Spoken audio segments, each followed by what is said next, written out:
We are seeing temperatures start to take a dive this morning. I have your full forecast coming up next. Making news headlines, the January 6th committee is wrapping up its investigation. We've got you covered on the latest testimony. Plus, kid cops. Several kids get to enjoy a day as a police officer, and our cameras caught up with them.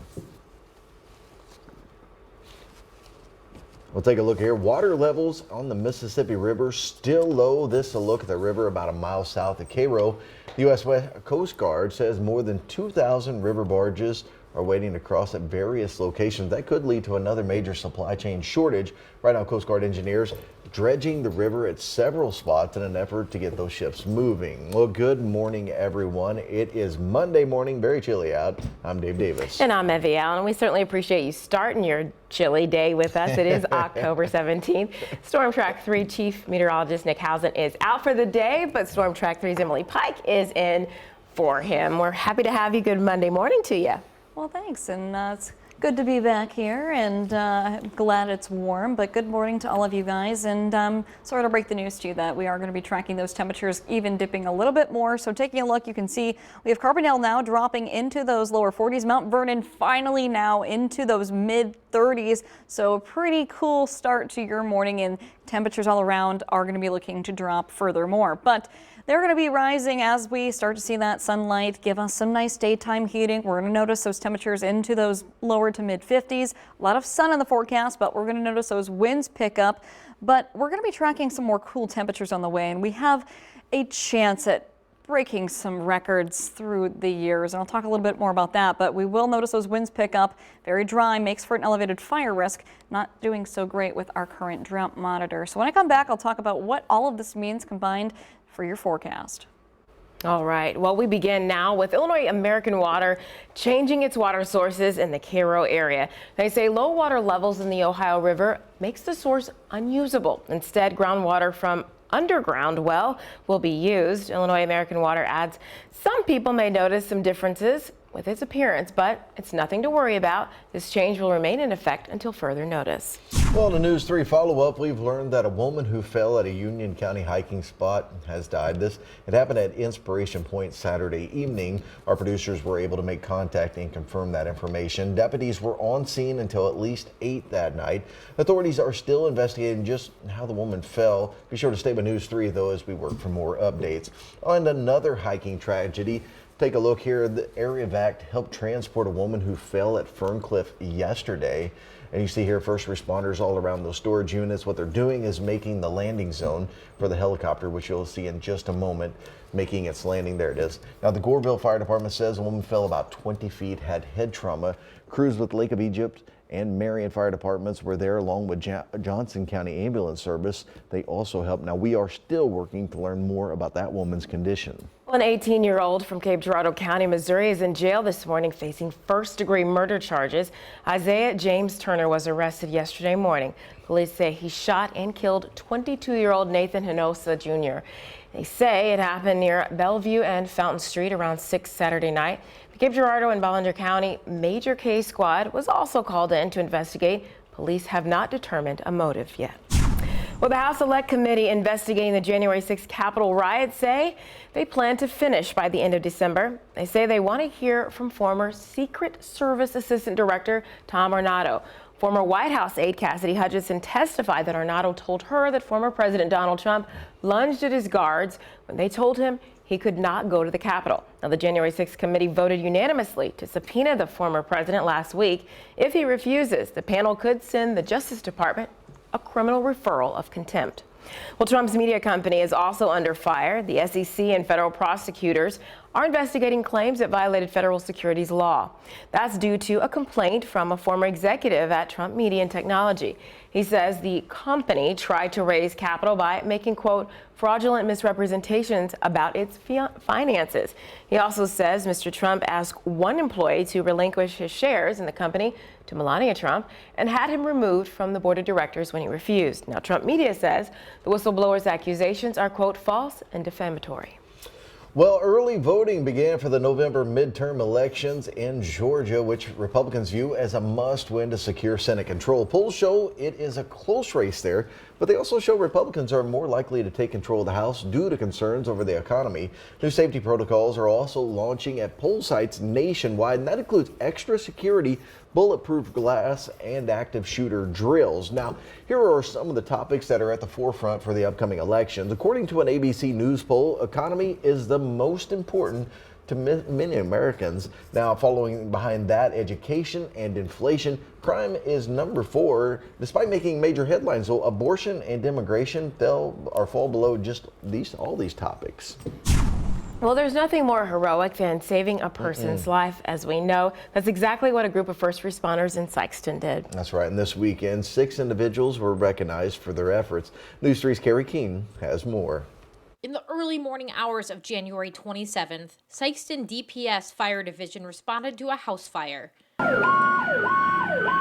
They were met with heavy flames at the front door and smoke from all areas of the house. The woman who called 911 in the first place was still inside and still on the phone.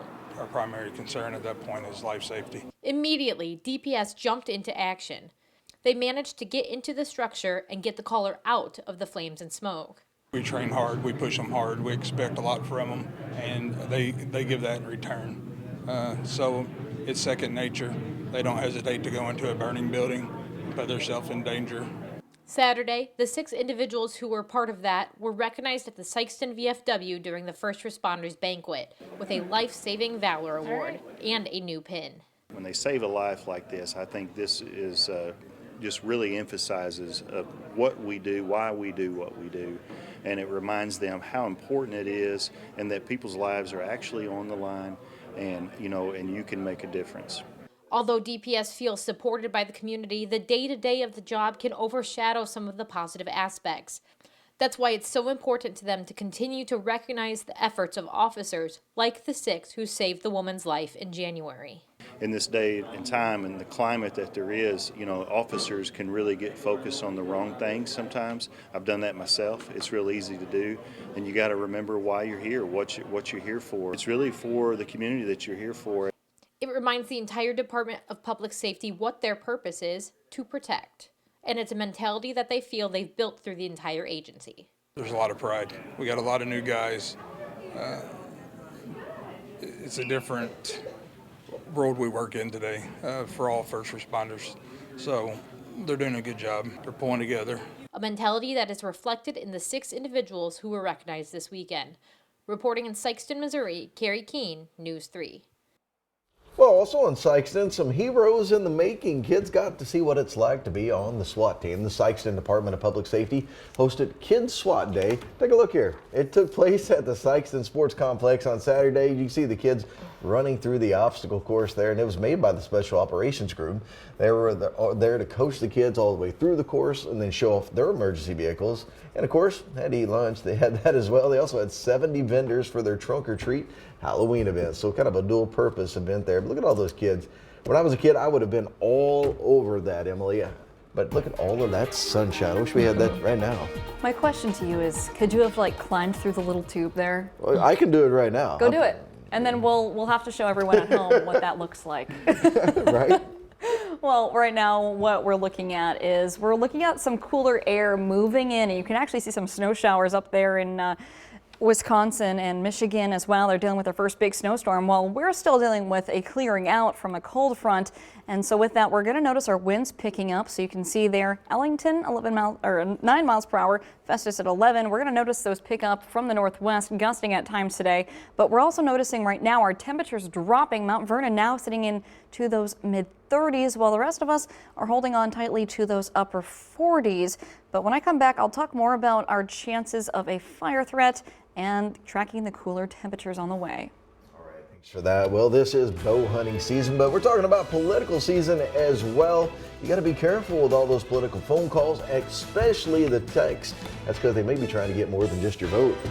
Plus, nothing goes with Thanksgiving like turkey, but you might be paying more this year. We'll explain when News 3 This Morning returns.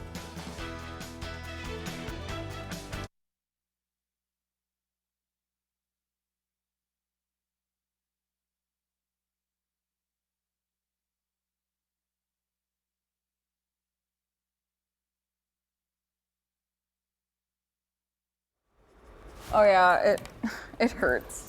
What'd you do? Did you get punched in the nose or what? No, I've been blowing like my nose like consistently.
It is 6:12 now, and we are just weeks away from the midterm elections, and political scams, they are at a fever pitch. So we did reach out to the Better Business Bureau to learn more about what they are. Take a listen to this.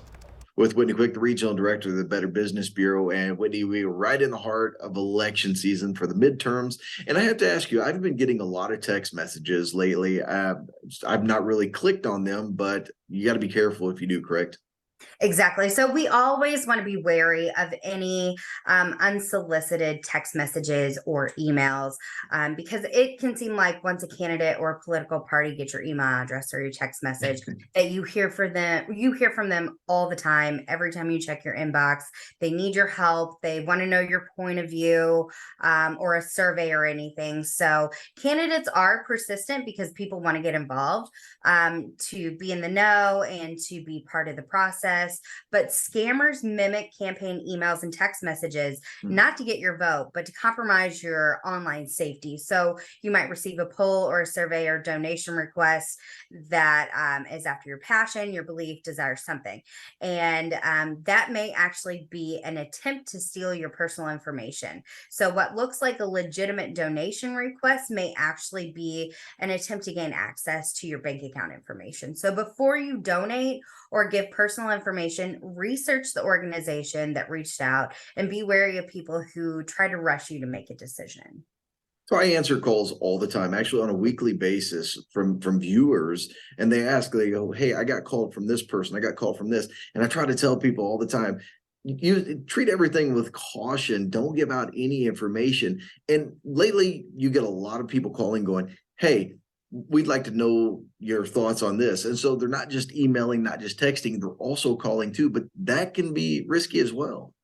So exactly. So if anybody gives you a call, they're pretending this would be a criminals or pretending to be affiliated with your party. They're going to ask you some serious questions that a normal political candidate is not going to ask you. So if they're asking you any personal information like your social security number or your birth date, or if they're offering a prize or a gift card in exchange for your time, that may be a scam.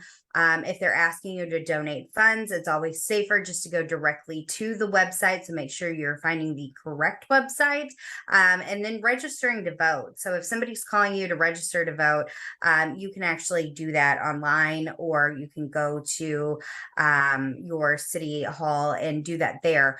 But if somebody's calling you online to register to vote, chances are they are after your personal information. So make sure, you are being very careful with any text messages. It's better to just not answer any text messages that you don't know, or click on any links, because again, this could download malware onto your computer, which would make you unsafe, and you might have identity theft from this. And I'm out of time, but I have to ask you one thing. It's right there at the top of your tips list there. Pollsters will not be giving out prizes, correct? Correct. So if somebody's offering a prize, it's probably going to be a scammer. So make sure to just get off the phone with them then. All right, Whitney, thanks so much for joining us. Thank you. Those are some excellent tips. And of course, always make sure that you don't answer that phone call or that text, especially when it comes from a spam caller. I've been getting tons of those. Phone, text, email. I'm not enjoying it. But what I'm not enjoying, though, this morning are our dropping temperatures. So a clear look from Mount Vernon. You can see there's beautiful stars up there. There's no clouds in sight. And with that, our temperatures have been allowed to drop now drastically into at least those mid 30s, now coming in at 36. We do have those winds light from the north. Every now and then they're fluctuating. So because we don't have any winds right now, there's no wind chill to talk about. And we're noticing that dew point sitting steadily into those upper 20s. So very cool and dry to start our morning. And so looking across the area, you can see this blue getting a little darker, a little bit kind of green. Well, that's because we're looking at some warmer temperatures the further south that we go. Portageville still hanging on to at least those upper 40s. We have Ellington, 41, along with Fredericton. We're looking at Cape Girardeau and Sykeston into those mid 40s as well. Princeton dropping now into those lower 40s. But we're going to continue to see those temperatures drop a little bit more before we start to get to that sunrise. And with that, our threat checker bar staying a little bit up there. We're looking at some dry, windy conditions. And with that, we're going to be left with an elevated fire threat.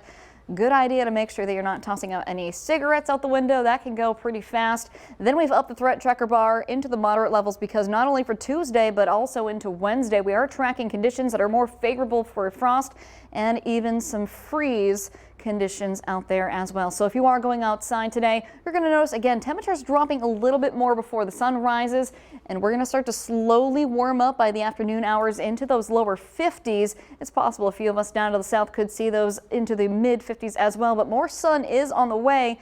But notice the sun as well as these winds coming from the northwest. Those will pick up, bringing with it dry air with it. And we're going to be looking at an elevated fire threat. So avoid any outdoor burden. We will be looking at those strong winds lasting not just today, Tuesday, but into Wednesday. And there are still a few counties leaving with burn bans. So just make sure to check in with them as well to make sure it's okay.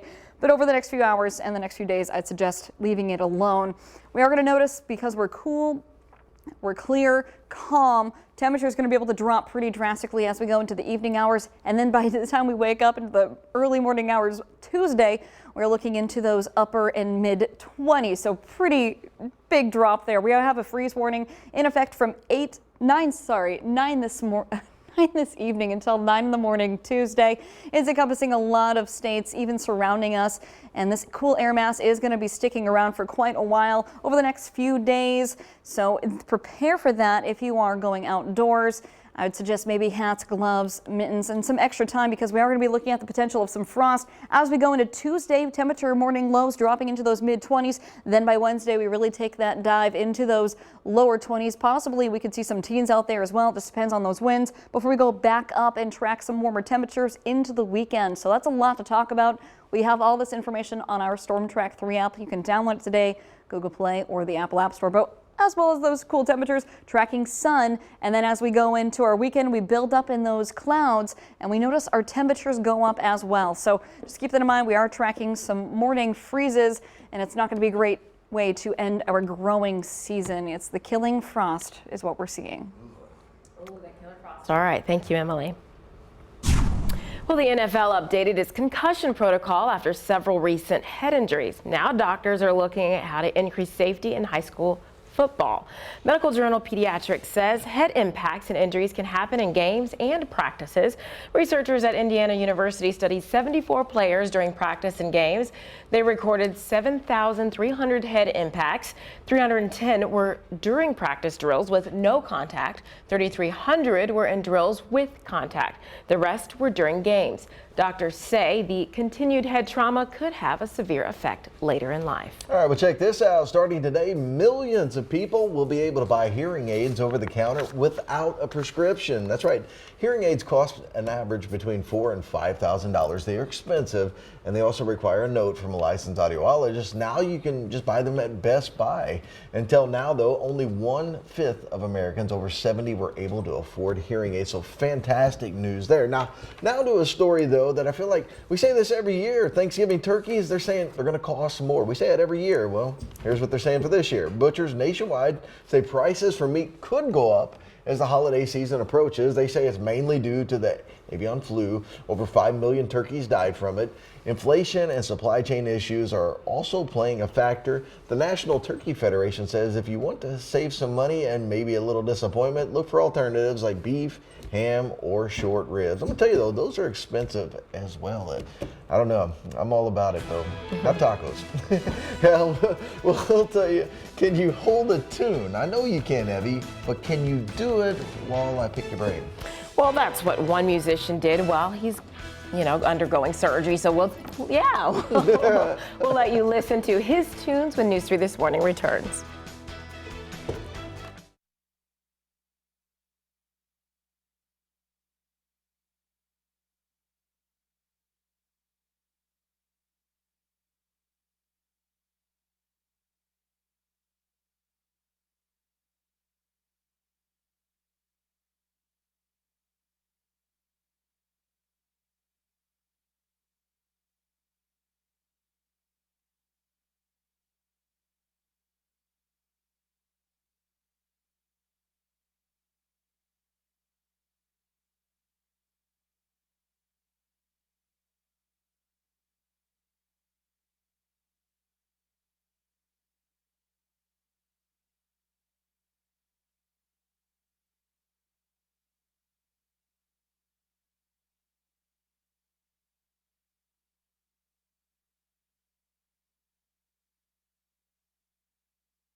All I can say is wow. You could say this music is mind-blowing. This musician decided to stay awake and play his saxophone while going through brain surgery. That is absolutely bonkers. Yes, it was to remove a tumor. Now, the musician wanted to do an awake surgery to make sure doctors didn't mess with his music skills. A violinist pulled off a similar feat in 2020. The surgery lasted 9 hours. I just don't know what to say. I really don't know what to say. Wow. Yeah. Okay. I don't know what's more chilling, our wild. temperatures or pretty the amazing, though. visual. The fact that he had somebody like able to record all that.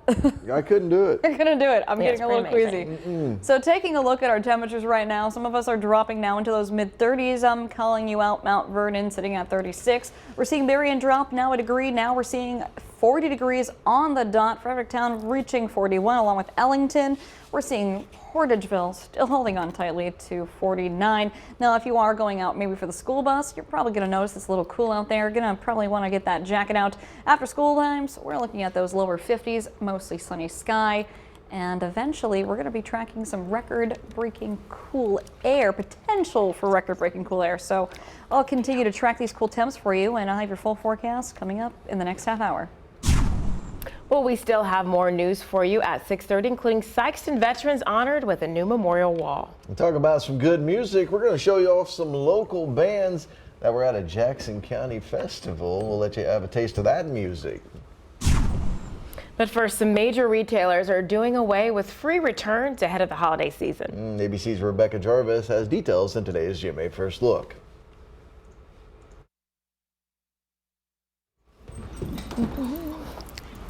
I didn't know it was a top VO.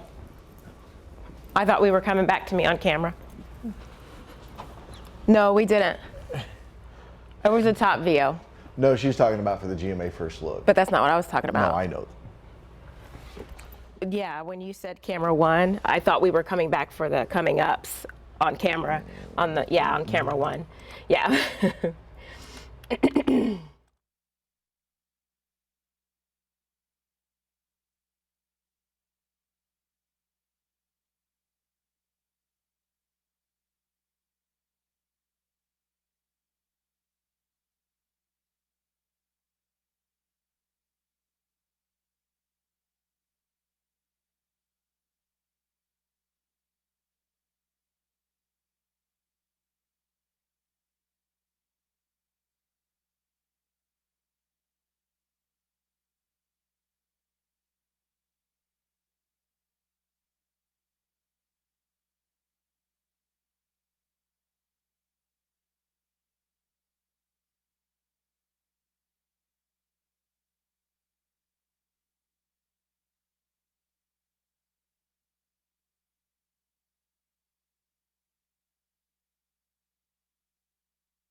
News 3 WSIL. Here's what's happening right now.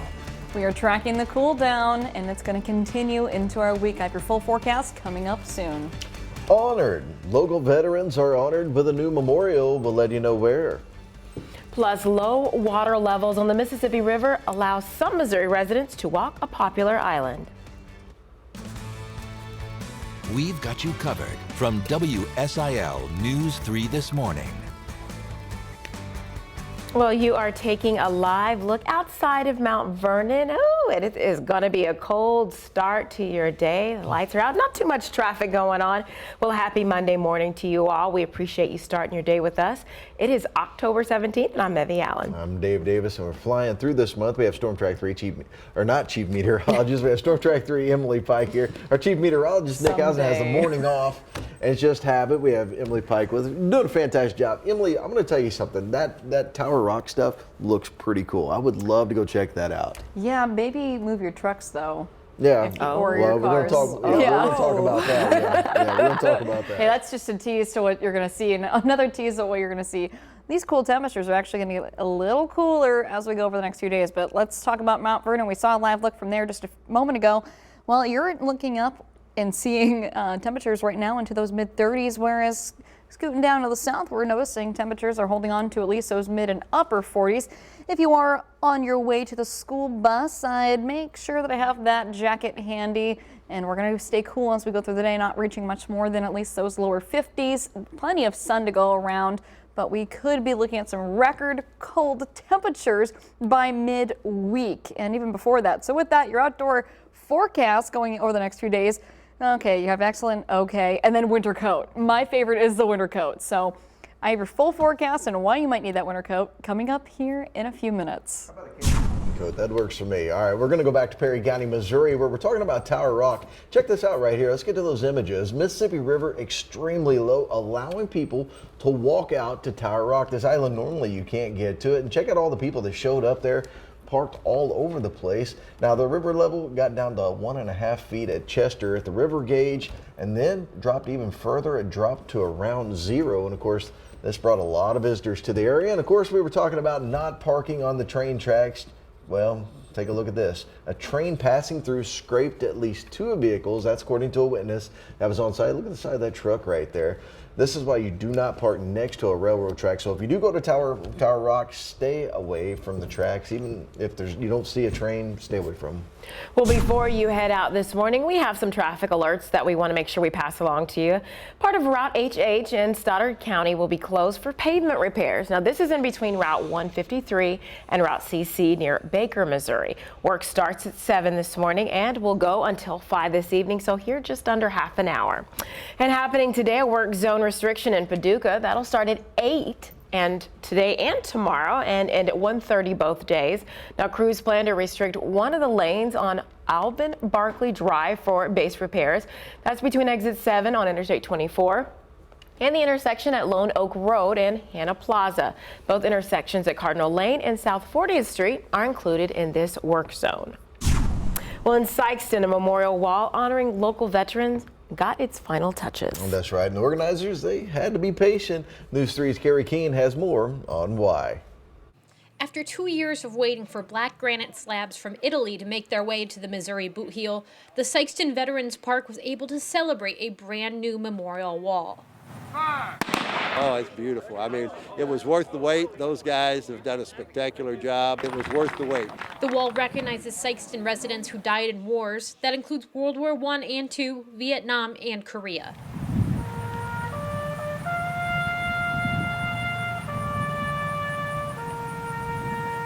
It is our opportunity to speak for them because they left their lives on the battlefield and they no longer have that opportunity. So just because their name's on that monument doesn't, properly identify what they've done. And so it gives us the opportunity to remember them and to give us inspiration to continue the freedom that we have in America and to continue to work for it. The Veterans Park is a site with rich history. At one point, 10,000 pilots trained to fly in World War II right where the park sits now. At that time, Sykeston citizens raised money to build a number of planes for the cause. It's only fitting that the city did the exact same thing to honor those who fought and died with a monument. they've been involved for almost a century in helping the military and preserving our peace. The funds have been raised from the citizens of Sikeston and the businesses here, and there are 38 businesses recognized on the back of that monument who have contributed, as well as many, many other folks have put their time and efforts into this. Reporting in Sikeston, Missouri, Carrie Keene, News 3. Well, around 2,500 people were at the Marion Pavilion for a second day of the SI Made Expo. The expo supports local business owners and their products while also giving back to the community. Now, a $4,000 check was donated to Operation Honor Guard. State Senator Dale Fowler was there to help present the check. He says the event has raised close to $40,000 for Operation Honor Guard and the Veterans Honor Flight over the last 3 years. Well, the totals are coming in. We've learned that around 6,000 people were at another Southern Illinois event. Vulture Fest took place in McKanda, and it featured more than 50 artisans, 12 bands, dozens of food options, and unique crafts of all types. Organizers say the event has grown over the past 25 years while keeping its small town charm and friendly vibe. What happened is it snowballed. It started out as a small local festival with just a few artists on the boardwalk, and then the next year it grew, and then it got bigger and snowballed. Kept getting bigger and bigger and bigger, and now it's a full-fledged community fair. How do I tell her that I love her when I've tried so many ways? Well, we heard from organizer Debbie Dunn. And that right there is Jeremy Todd playing at the pavilion. He was one of more than a dozen musical acts over the weekend. There were 2 venues in town featuring folk, indie, kitchen table jam, and local legends. Well, Jackson County was just booming with activities this past weekend. SIU ceramic students are giving back with their Empty Bowls project. Dozens of patrons were at the neighborhood co-op grocery store in Carbondale to pick through more than 300 ceramic bowls. Now, it's part of a fundraising effort organized by SIU Ceramic Club. Now, it's been held each fall since 2014, but was put on hold due to the pandemic. All of us made about 20, some of us made 30 bowls. All the money goes directly towards the Survivors Empowerment Center and the Samaritan's Purse, so we're not making any money off of this, so we donated our time, our materials. The co-op really graciously also donated soup, so people grab a bowl for about $15 and then they get a nice handmade bowl and soup as well. Oh, that's cool. Well, that was student Sarah Ann Winchester.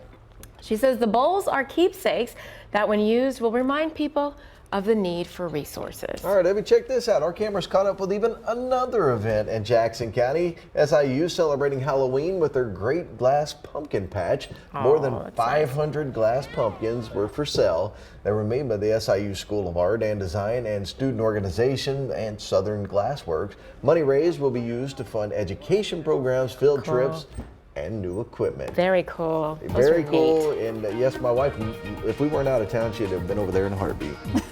Oh, she loves that stuff. Well, that seems like a lot of fun. Now, if you want to try something fun right now, mini science experiment, walk outside, blow out, and you'll probably see your breath. Oh. That's some cool air. Oh. Cheesy, I know. Well, Not good news.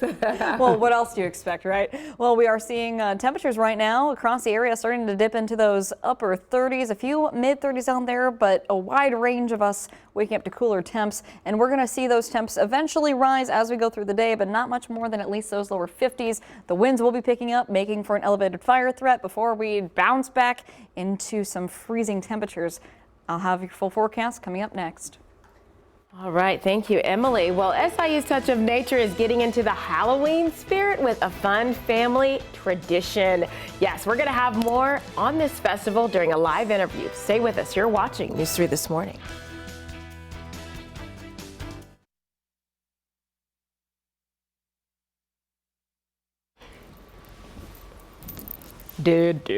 Gotcha. He's back again. Can you tell her Can the we name just do it? key? Let's just do once a month. Key I'll is, come in. is in there as well. We'll talk about all.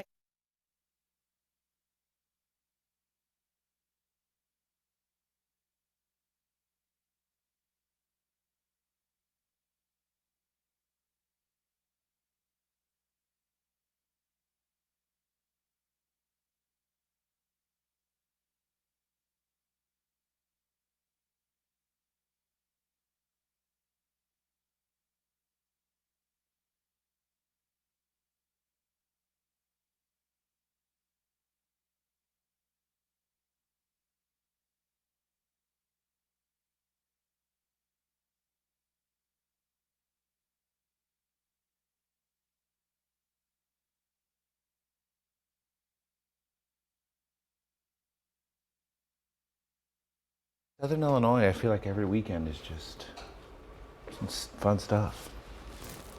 Hold still, guys. I'm adjusting shots real quick. Mm-hmm. You want to slide in, Debbie? She's just in your shot. Yep. You see I'm way over here, right? So you're gonna wide out? I'm working on camera one real quick. Oh, gotcha.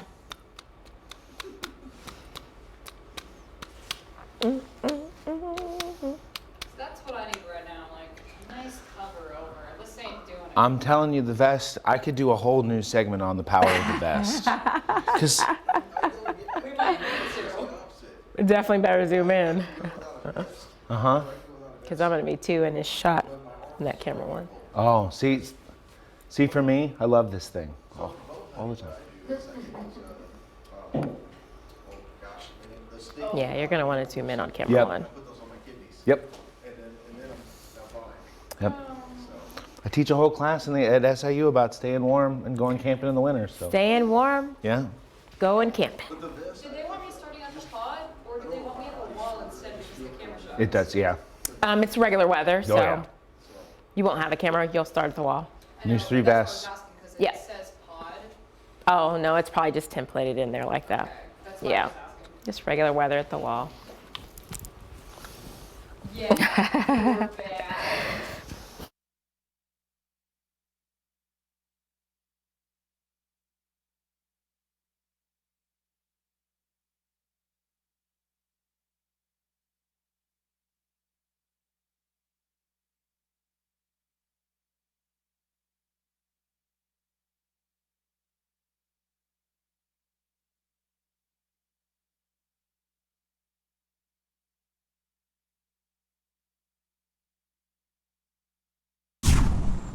Well, the Fall Festival returns to SIU's Touch of Nature with the Haunted Hollow, and that means the atmosphere will be festive while having a good time and still enjoying nature. Here to tell us more about it is Brian Croft. So welcome back. Well, it's good to be back. Thanks for having us. Yes, thank you so much. So tell us what all this festive event will include, because there's a lot going on. There is. So when we went out to make Haunted Hollow now over, I think, 15 years ago, Oh my. we wanted to make something that was family friendly. And now that I have a 2- and a 3-year-old and a 6-year-old, I kind of appreciate all of that. Okay. Because it's everything from hay rides. Yeah. We talk about creepy critters, so you see pictures of snakes and some other things like that. And really, it's just about getting everybody outside with the family. Now, these are pictures of some of the events that you've had in the past. So I guess there's the snakes and stuff. So this could be you. This could be you holding the snake. Could be me being creeped out too. Yeah. She looks a lot happier than you might be, Yes, but that's okay. you'd catch a different shot And we for have sure. a haunted cabin, and we have a mild version and then a spicy version, we call it. Okay. So if Ooh. you've got little kids,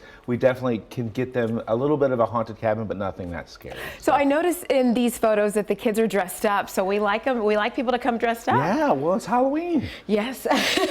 We want to actually make it look like it is, right?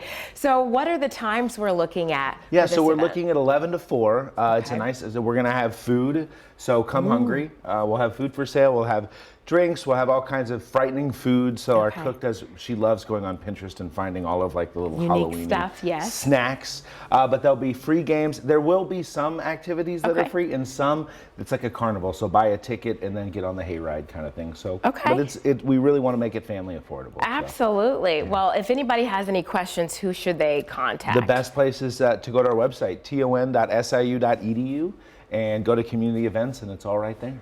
And what is the main goal, I guess, for this? Because Touch of Nature always is kind of about becoming one with nature and enjoying stuff. If we can get the weather to cooperate, I'm looking over, If we can get it's just to get outside and it's a fun way to get the family outside. You can literally come and spend $0 just hiking around and enjoying really the most beautiful time in SIU. So it's about getting people outside. Well, then we're going to have to, I guess, check in with our weather specialists, the people who know what it's going to look like on Sunday. And maybe can influence a little bit.